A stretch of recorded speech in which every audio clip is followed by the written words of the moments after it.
आज मुझे महसूस हो रहा है कि अगले 4 दिन, सिर्फ 4 दिन अपनी उँगलियों पर गिन लीजिए। इन 4 दिनों के अंदर आपके जीवन में कुछ ऐसा होने वाला है जिसे सुनकर शायद अभी आपके रोंगटे खड़े हो जाएं। कोई आपके पास आ रहा है और मज़े की ये बात है कि वो किसी अनजान रास्ते से नहीं, बल्कि आपके ही उस रोज़ वाले रास्ते से आ रहा है, जहाँ से आप रोज़ गुज़रते हैं।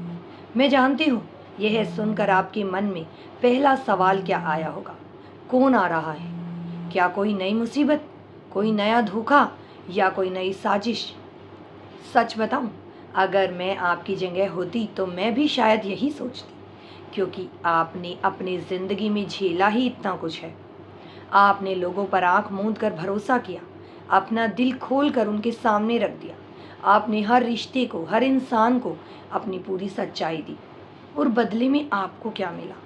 धोखा, पीठ पीछे वार, और वो भी उन लोगों से जिनसे आपने सबसे ज़्यादा उम्मीद की थी। दुनिया ने आपके सीधेपन का बहुत फ़ायदा उठाया है, इसलिए आपका ये नया रूप, आपका ये थोड़ा सा सतर्क रहना बहुत ज़रूरी है। पर एक बात कहूँ, इस दीवार के पीछे मैं उस इंसान को देख पा रही हूँ जो आज भी बहुत अकेला है, जो आज भी रात को छुप कर रोता है, पर महादेव सब कुछ देख रहे हैं।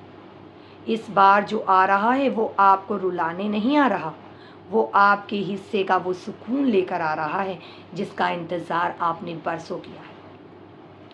इन आने वाले 4 दिनों में आपके आसपास, आपके रास्ते में, या शायद आपके घर के दरवाजे पर एक बेजुबान जीव, एक कुत्ता आपके कुछ करीब आएगा। वो आपको देखेगा, रुकिएगा, वहाँ ठहर जाइएगा, उसे दुत्कारिएगा मत। आपको एक सच्ची घटना बताती हूँ, इसे सुनकर आपके रोंगटे खड़े हो जाएंगे और आप समझ पाएंगे कि ये ब्रह्मांड कैसे काम करता है। ये कोई सुनी सुनाई कहानी नहीं है, ये एक ऐसा इंसान का सच है जो बिल्कुल आपकी तरह एक दिन अपनी ज़िंदगी से हार मान चुका था। उस इंसान पर बहुत बड़ा कर्ज हो गया था, व्यापार डूब चुका था, और जिन रिश्तेदारों ने कभी उसकी थाली का खाया था, उन्होंने अपना दरवाज़ा उसके लिए हमेशा के लिए बंद कर दिया था। वो अंदर से इतना टूट गया था कि उसने अपनी ज़िंदगी ख़त्म करने का फ़ैसला कर लिया। वो रोज़ की तरह अपने उसी पुराने रास्ते से जा रहा था, आंखों में आंसू और मन में एक खौफनाक इरादा लिए। तभी उसके रास्ते में एक बहुत ही कमज़ोर काले रंग का कुत्ता आकर खड़ा हो गया। वो कुत्ता चल नहीं पा रहा था, लेकिन उसकी आंखें, उन आंखों में एक अजीब सी गहराई थी। वो इंसान जो खुद मरने जा रहा था ना जाने क्यों उसके कदम वहीं रुक गए। उसने अपनी जेब में हाथ डाला, उसके पास आखिरी के कुछ 10 या 20 रुपए बचे थे। उसके पास की एक छोटी सी दुकान से बिस्किट खरीदा और उस बेजुबान के सामने रख दिया। उस जीव ने बिस्किट खाया, उस इंसान के हाथ को हल्का सा चूमा और थपथपा कर वहाँ से चला गया। जानते हैं उसने ठीक अगले दिन क्या हुआ? उसी रास्ते पर, ठीक उसी जगह, उसे एक ऐसा इंसान मिला जो सालों पहले विदेश जा चुका था। वो उसका एक पुराना साथी था जो किसी बड़े प्रोजेक्ट के लिए एक भरोसेमंद इंसान को ढूंढ रहा था। उसने उस टूट चुके इंसान का हाथ थामा, और सिर्फ कुछ ही महीनों में उस इंसान का कर्ज भी उतरा और वो पहले से 10 गुना ज़्यादा अमीर हो गया। वो कुत्ता कोई इत्तेफाक नहीं था, वो महादेव के सेनापति, साक्षात भगवान काल भैरव का संकेत था। वो इंसान की परीक्षा थी कि क्या खुद टूट जाने के बाद भी इसके अंदर किसी दूसरे के लिए करुणा बाकी है। और आज वही संकेत आपके जीवन में दस्तक देने वाला है।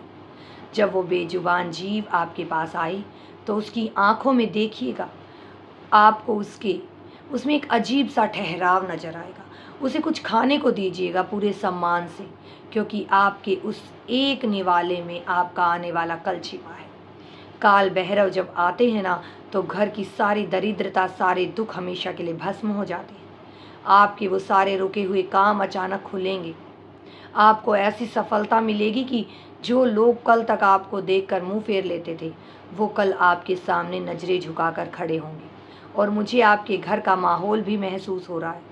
अगर आप शादीशुदा हैं तो आने वाले ये 4 दिन थोड़ी परीक्षा ले सकते हैं। काम का बोझ, बाहर की उलझनें आप दोनों को इतना थका देगी कि शायद एक दूसरे के लिए वक्त ही ना मिले। आपको इसे संभालना है। अगर आप एक आदमी हैं तो अपनी पत्नी की उस खामोश थकान को समझिए। कभी कभी बिना कुछ कहे बस उसके पास बैठ जाइए, उसे एक छोटा सा सरप्राइज़ दीजिए, बस आपके कुछ प्यार भरे शब्द। और अगर आप एक महिला हैं तो अपने पति के उस मौन संघर्ष को समझिए जो वो रोज़ दुनिया से लड़ कर आता है। रिश्ता कोई मशीन नहीं है। आप दोनों एक दूसरे का हाथ कस कर पकड़ लेंगे ना, तो दुनिया की कोई भी ताकत आपको अलग नहीं कर पाएगी। हाँ, अनुशासन। अपने शरीर को एक मंदिर समझिए। आप जैसा अन्न खाते हैं आपके विचार बिल्कुल वैसे ही हो जाते हैं। शुद्ध खाइए, सात्विक रहेंगे तो बीमारियां तो आपके घर का रास्ता ही भूल जाएंगी। मुझे एक और बात महसूस हो रही है, आपके दोस्त शायद इन दिनों आपके साथ ज़्यादा वक्त ना बिता पाए। आपको शायद गुस्सा भी आए, पर उन्हें माफ़ कर दीजिए। ये अकेलापन भी महादेव की ही एक योजना है। वो चाहते हैं कि इन कुछ दिनों में आप बाहरी दुनिया का शोर कम सुनें और अपने भीतर की आवाज़ ज़्यादा सुनें। इन आने वाले दिनों में नीले रंग के अपने आस पास रखें। ये रंग आपको उस जहर से बचाएगा जो दुनिया आपके अंदर घोलना चाहती है। और साथ ही सफ़ेद रंग के सूती कपड़े पहनिए। ये आपके बेचैन मन को वो शांति देगा जिसकी तलाश में आप भटक रहे हैं। मैंने आपको ये सब इसलिए नहीं बताया कि आप डर जाएं।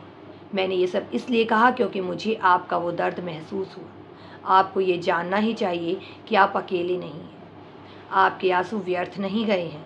बस अब अपने दिल के दरवाजे खुले रखिए। जो आ रहा है उसका पूरे प्रेम और अपनी गहरी शांति से स्वागत कीजिए। जो खो गया था वो एक बहुत खूबसूरत रूप में लौटने वाला है। अपना ख्याल रखिए बहुत गहराई से।